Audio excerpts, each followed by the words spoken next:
ভাই এখন চলেছি চন্দ্রশিলার পথে। এখান থেকে 1 কিলোমিটার লাগবে চন্দ্রশিলা। চড়াই পথ আছে। চন্দ্রশিলা থেকে পিকগুলো ভালো দেখা যায়। অনেকে খুব ভোরবেলা আসে, সেখান থেকে সানরাইজ দেখে।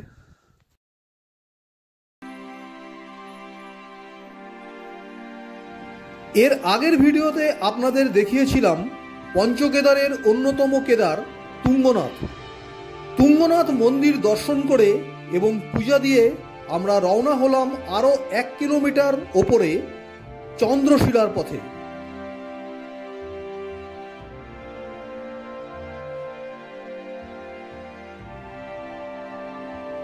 আসলে হিমালয় যেমন ভয়ঙ্কর তেমনই সুন্দর, আর এই সুন্দরের কাছে ছুটে যাওয়া সেই কষ্ট আর কষ্ট মনে হয় না।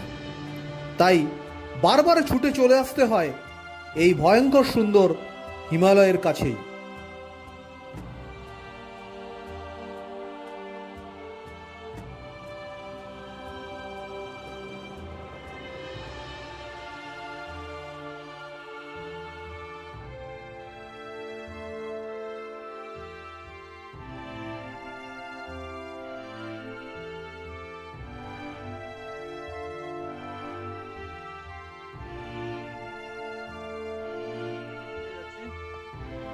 কিলোমিটার পথ, চলুন। ভালোই চড়াই আছে।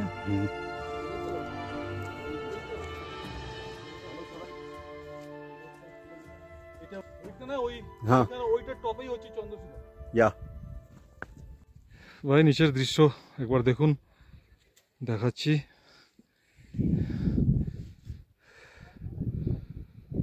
পাহাড়গুলো কিরকম একটু ক্ষতবিক্ষত রয়েছে, কিন্তু সবুজ আছে, আর দূরে নীল পাহাড় দেখা যাচ্ছে।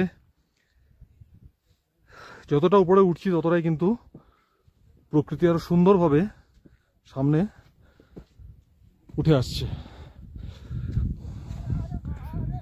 হর হর মহাদেব।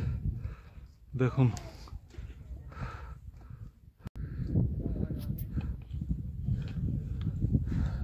ভাই, ওই যে রাস্তাটা যাচ্ছে একদম উপরে, দেখছেন পাহাড়ের মাথায় লোক দাঁড়িয়ে আছে, ওটা হচ্ছে চন্দ্রশিলা। আর এখান থেকে রাস্তা যাচ্ছে, দেখি আমিও উঠছি।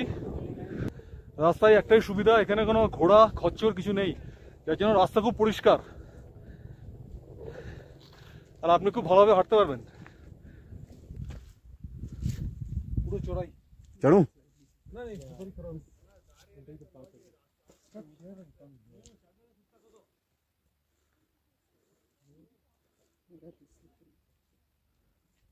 এই হচ্ছে ভাই চন্দ্রশিলা।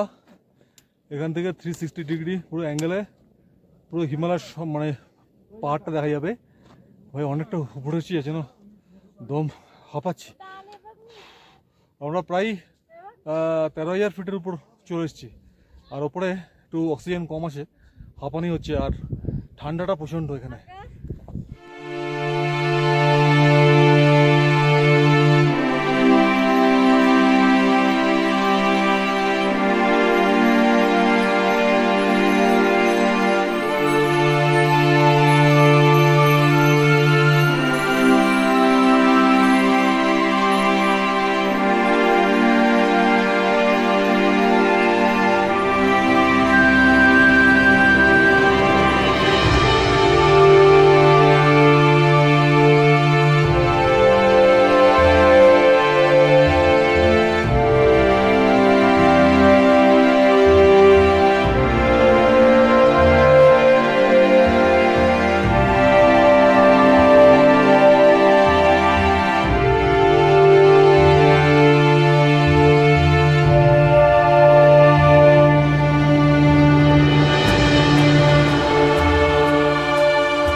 নামার সময় ভাই শর্টকাট রাস্তায়, অনেকটা শর্টকাট রাস্তা, নামার সময় নামছি।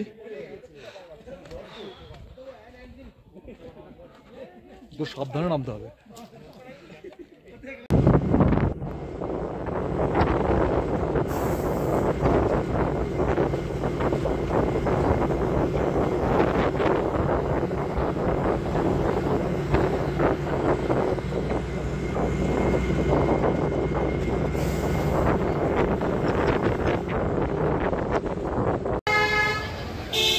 এই হচ্ছে রুদ্রপ্রয়াগ বাস স্ট্যান্ড।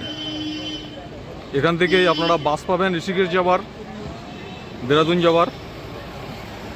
এখানে অনেক খাবার দোকান আছে, রেস্টুরেন্ট আছে, মিষ্টির দোকান আছে, এদিকে মার্কেট আছে। আর এখানে আপনারা হোটেল পাবেন, এখানে অনেক কটাই হোটেল আছে, এসব সাইডে অনেক হোটেল আছে। মার্কেটের একদম বাস স্ট্যান্ডের কাছাকাছি অনেক হোটেল আছে। গুড মর্নিং বন্ধুরা, ট্রাভেলার আয়ুষীর একটা নতুন ভিডিওতে সকলকে জানাচ্ছি স্বাগত। আর আজকে আমি এখন রয়েছি রুদ্রপ্রয়াগ। উত্তরাখণ্ডের এই রুদ্রপ্রয়াগের একটা বিশেষত্ব রয়েছে, সেটা হচ্ছে যে এখানে অলকানন্দা আর মন্দাকিনী নদী একসঙ্গে এসে মিশেছে। এবং এই রুদ্রপ্রয়াগ হিন্দুদের একটা পবিত্র তীর্থক্ষেত্র। এখান থেকেই ভাগ হয়েছে কেদারনাথ আর বদ্রীনাথের রাস্তা। তো আমি এখন আজকে ভাই হোটেল থেকে এইমাত্র বেরিয়ে এলাম, এখন বাজে প্রায় 9টা। আজকে আমি দর্শন করব, আপনাদের দেখাবো রুদ্রপ্রয়াগের সেই সঙ্গম। আর এখানে একটা প্রাচীন মন্দির, শিবের মন্দির আছে, সেটাও আমি আপনাদের দেখাবো। আর এই যে জায়গাটা, এই জায়গাটার যে সঙ্গমের জায়গাটা, এটা রুদ্রপ্রয়াগের যে মার্কেট সেখান থেকে 500 মিটার, অর্থাৎ একটা ব্রিজ আছে, ব্রিজটা পেরিয়ে 500 মিটার এলেই এই সঙ্গমে পৌঁছে যাওয়া যাবে। চলুন সঙ্গমের থেকে আপনাদের ঘুরিয়ে নিয়ে আসি। এখান থেকেই এই হচ্ছে সঙ্গমের রাস্তা যাচ্ছে বন্ধুরা। ভাই দেবপ্রয়াগে দেখেছিলাম খুব ভিড়, এখানে তো একদমই খালি রাস্তা। এই হচ্ছে রুদ্রপ্রয়াগ। এখানে দুটো নদী এসে মিশছে। এই যে আমার বাঁ দিকে যে নদীটা আপনারা দেখছেন, এটা হচ্ছে অলকানন্দা। আর এই ডান দিকের যে নদীটা, এটা হচ্ছে মন্দাকিনী। এই মন্দাকিনী এসছে একদম চোরাবাড়ি গ্লেসিয়ার যে আছে সেখান থেকে। আর এই অলকানন্দা এসছে সতপন্থ গ্লেসিয়ার থেকে। এই দুটো নদী এখানে এসে মিশছে এবং এটার নাম হচ্ছে রুদ্রপ্রয়াগ। দেখুন জলের কালার দুটো ঠিক দেবপ্রয়াগের মতনই আলাদা। এটা স্বচ্ছ জল মন্দাকিনীর, আর ওটা হচ্ছে ঘোলা জল অলকানন্দার। ये अलकनंदा मंदाकिनी का संगम है। अलकनंदा जो है बद्रीनाथ से भगवान विष्णु के चरणों से आ रही है, मंदाकिनी शिव के चरणों से आ रही है। यहाँ पर दोनों नदियों का मिलन हो गया। दैनिक पर नारद चले थी, उन्होंने करोड़ों वर्ष तक तप किया। उसके बाद उनकी तपस्या से खुश होकर के भोलेनाथ जी ने उनको 7 स्वरों का बेड़ा का ज्ञान दिया था। पर ये नारद जी की तो अच्छा अच्छा, नारद ने तपस्या किया था शिव जी को इधर ना। अच्छा, नारद ने तपस्या किया था।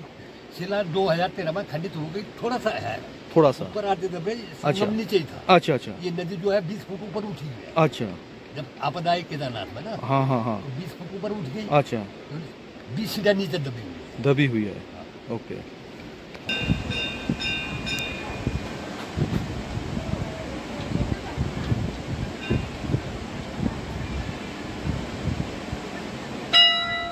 তো এই হচ্ছে বন্ধুরা রুদ্রপ্রয়াগের দুই নদীর সঙ্গম। এদিক থেকে হচ্ছে মন্দাকিনী যেটা স্বচ্ছ জল, আর ওই দিক থেকে হচ্ছে অলকানন্দা যেটা ঘোলা জল। এখানে এসে মিশছে এবং এই জন্য এই জায়গাটির নাম রুদ্রপ্রয়াগ। অ্যাকচুয়ালি রুদ্রপ্রয়াগ নামটা হয়েছে, এখানে মহর্ষি নারদ শিবের জন্য তপস্যা করেছিলেন এবং শিব তাকে তপস্যায় ফলাফলে সুফলে তাকে দেখা দিয়েছিলেন এবং সেটা রুদ্র মূর্তি রূপে দেখা দিয়েছিলেন। তাই এই জায়গাটার নাম হচ্ছে রুদ্রপ্রয়াগ। যেখানে নারদ তপস্যা করেছিলেন তার একটা শিলা রয়েছে ওখানে, সেই শিলায় নারদ তপস্যা করেছিলেন। আর এই হচ্ছে মন্দাকিনী, যে মন্দাকিনী এসছে চোরাবাড়ি গ্লেসিয়ার থেকে, কেদারনাথের চোরাবাড়ি যে গ্লেসিয়ার সেখান থেকে এসছে মন্দাকিনী। আর এই অলকানন্দা এসছে সতপন্থ গ্লেসিয়ার থেকে, বদ্রীনাথ থেকে। এই দুটো নদী দুদিক থেকে এসে মিশেছে এইখানটায়, এই জায়গাটা এসে মিশেছে একদম রুদ্রপ্রয়াগে। এই মন্দাকিনীর ধার দিয়ে হচ্ছে রাস্তা চলে যাচ্ছে কেদারনাথ, আর অলকানন্দার ধার দিয়ে রাস্তা চলে যাচ্ছে বদ্রীনাথ। আর এই রুদ্রপ্রয়াগ থেকে কিন্তু কেদারনাথ আর বদ্রীনাথের রাস্তা আলাদা হয়ে যায়। চলুন একবার সঙ্গমটা আপনাদের আরেকটু কাছ থেকে দেখাই।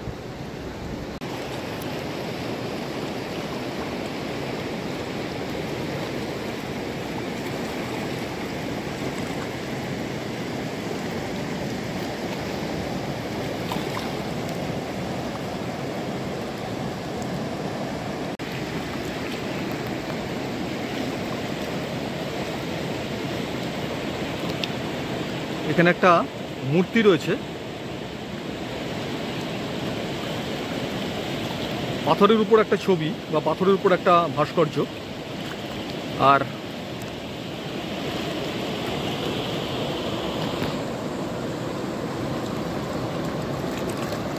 ভাই প্রচন্ড ঠান্ডা জল। আর এই মন্দাকিনীর জলটা একটু হাত দিই। এটা হচ্ছে মন্দাকিনীর জল, এটা হচ্ছে মন্দাকিনীর জল।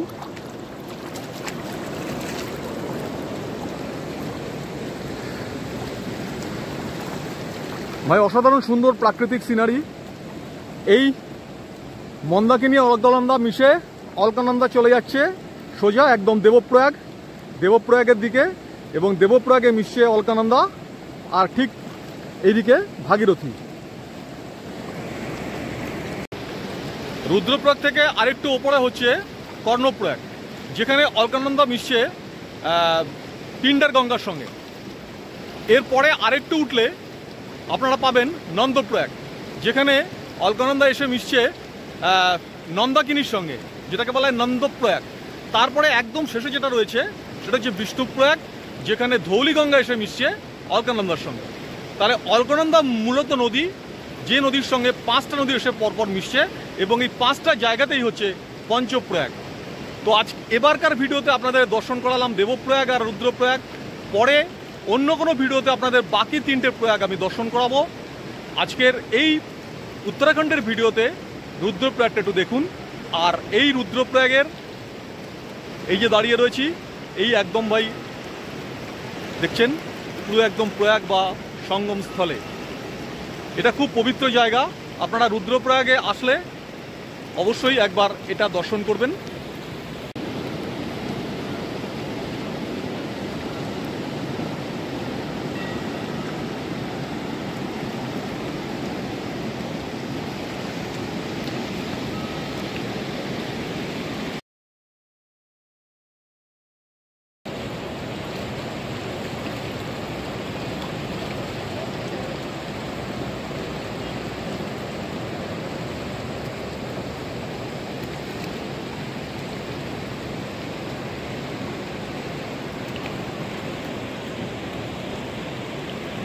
এখানে বন্ধুরা পাথর দেখুন, কত রকম পাথর, কত আকারের পাথর পড়ে রয়েছে, অসাধারণ সুন্দর।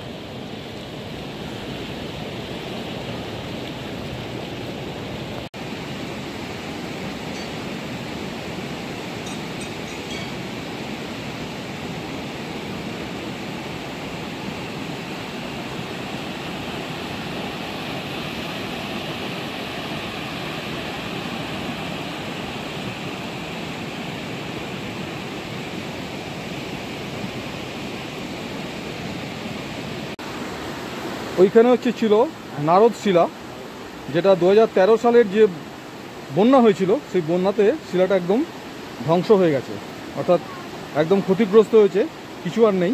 অনেকটাই বড় ছিল এই নারদ শিলা। এখানে তার কিছু চিহ্ন অবশ্য আছে, এখানে একটু আছে, কিন্তু পুরোটা কিন্তু নেই। এই নারদ শিলাতেই নারদজি তপস্যা করেছিলেন।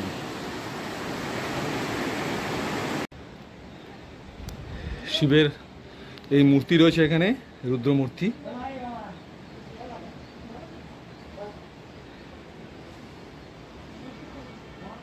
আর এই নন্দী।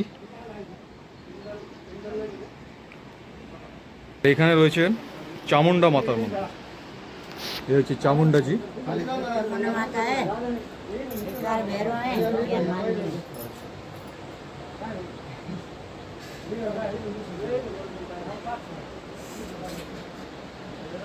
ये भैरव, ये হচ্ছে ভৈরবের মূর্তি। आधी उतरा थोडं तुम्ही एक एक पायऱ्या आधी उतरा ना तुम्ही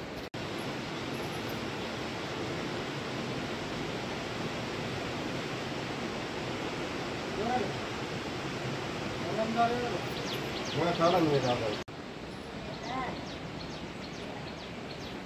এখানে আরো অনেক মন্দির আছে, চামুন্ডাজির মন্দির, শিবজির মন্দির, এইসব মন্দিরগুলো এখানে আছে। এই যে পেছনে দেখছেন আমার পেছনে। এবার আমি যাব রুদ্রনাথজির মন্দিরে, যেটা খুব প্রাচীন মন্দির। চলুন।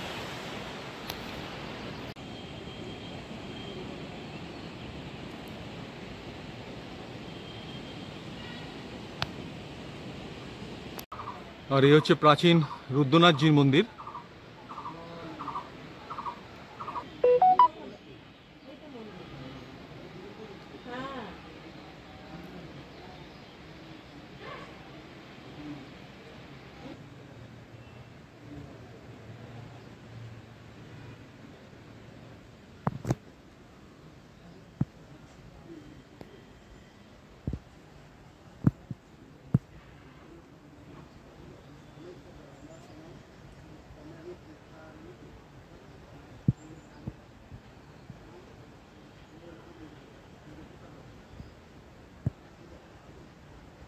এটা হচ্ছে স্বামী সচ্চিদানন্দ বিশ্ববিদ্যালয়। স্বামী সচ্চিদানন্দ 1914 সালে জন্মগ্রহণ করেছিলেন। তিনি একজন যোগ শিক্ষক ছিলেন এবং তার বিভিন্ন যে সমস্ত বিশ্ববিদ্যালয়গুলো আছে ভারতের বিভিন্ন জায়গায়, তার মধ্যে এইটা একটা হচ্ছে দেবপ্রয়াগে রয়েছে। ওখানে কয়েকজন ছাত্র তারা যোগ শিক্ষা করছে, বেদ শিক্ষা করছে দেখুন। আর তার একটা মূর্তিও ভেতরে রয়েছে। এই ঠিক যে রুদ্রনাথজির মন্দির তার ঠিক পাশেই হচ্ছে এই সচ্চিদানন্দ বিশ্ববিদ্যালয়। এটা অবশ্যই একবার দর্শন করবেন।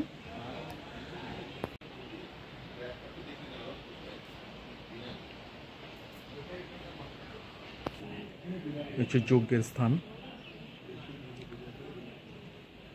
নারদজির তপস্যায় শিব দেখা দিয়েছিলেন রুদ্ররূপে, তাই এটার নাম হচ্ছে রুদ্রপ্রয়াগ।